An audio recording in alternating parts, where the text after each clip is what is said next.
Hey guys, welcome back to my channel. Today we are gonna get into the most asked Python interview questions. For people who are learning Python right now, it's gonna be really useful for you guys. And for people who are experienced in Python, if you just want a refresher before your interview, this is gonna be really helpful as well. So the first question, what is the difference between continue and break in Python? Both continue and break are used to alter an iteration in Python, but there are some key differences. So the break statement terminates the loop containing it. So the control of the program goes to the body of the code which is outside that particular loop. In case the break statement is used in a nested loop, then it terminates the innermost loop. Whereas the continue statement skips the current iteration of the loop and still it continues the next iteration. It does not terminate the entire loop.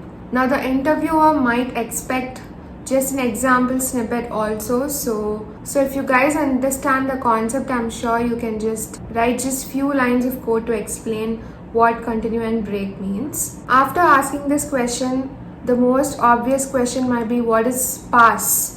Pass is nothing but an empty control statement. You just want something there, but you don't want any particular statement or operation. So you just write pass. It's like a null operation.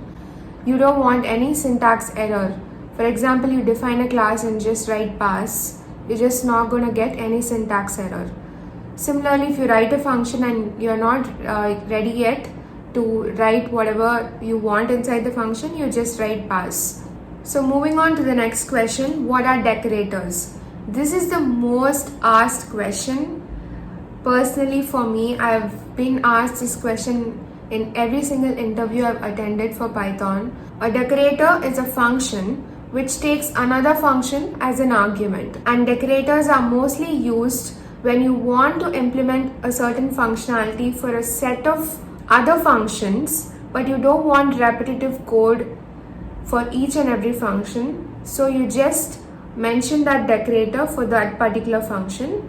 Basically, decorators help in extending a function's capabilities by not entirely modifying it. You're just adding some code on top of it rather than changing the actual function. Moving on to the next question, what is the difference between tuple and list? This is also one of the most asked questions ever. So you have to start by saying the actual difference, and you can go to the syntax portion of it.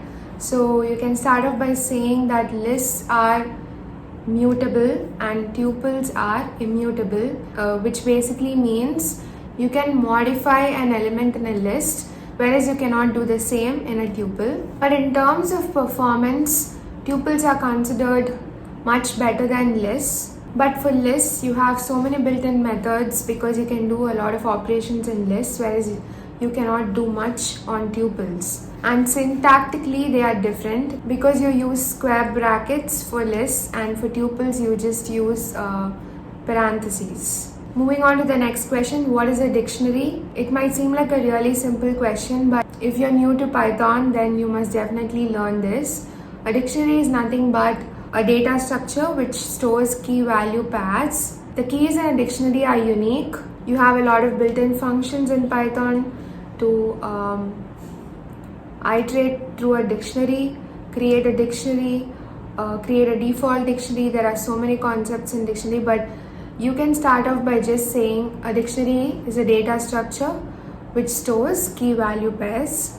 Next, what is a list comprehension? A list comprehension iterating through a list in just a single line of code, which is a concise and compact way of writing that.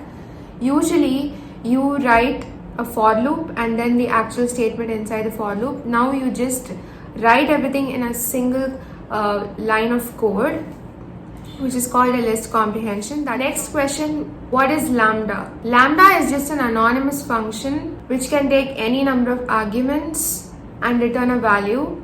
It can take any number of arguments but can have only a single expression. Since it doesn't have a particular name, we call it an anonymous function. So it can be used for various operations. I'll show up an example on the screen. Next question, what is the difference between static method and a class method in Python? A class method takes an implicit first argument CLS, just like how an instance method takes an instance self. Since it takes a class argument, the class method is bound to the class and not to the object. So you can change the state of a class using the class method.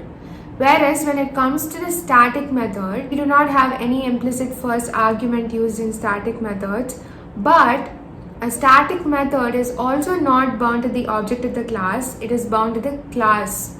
It is bound to the class only. But static methods cannot modify the state of the class like how class methods do. We can use class method decorator to create a class method, and similarly we can use a static method decorator to create a static method. I'll provide examples for both of these, or you can find links in the description box below to better understand this. That is all for today's video, guys. If you want a part 2 of this video, or if you want any such similar videos, please comment down below, and don't forget to subscribe to my channel and like this video as well. See you guys in the next video. Bye bye.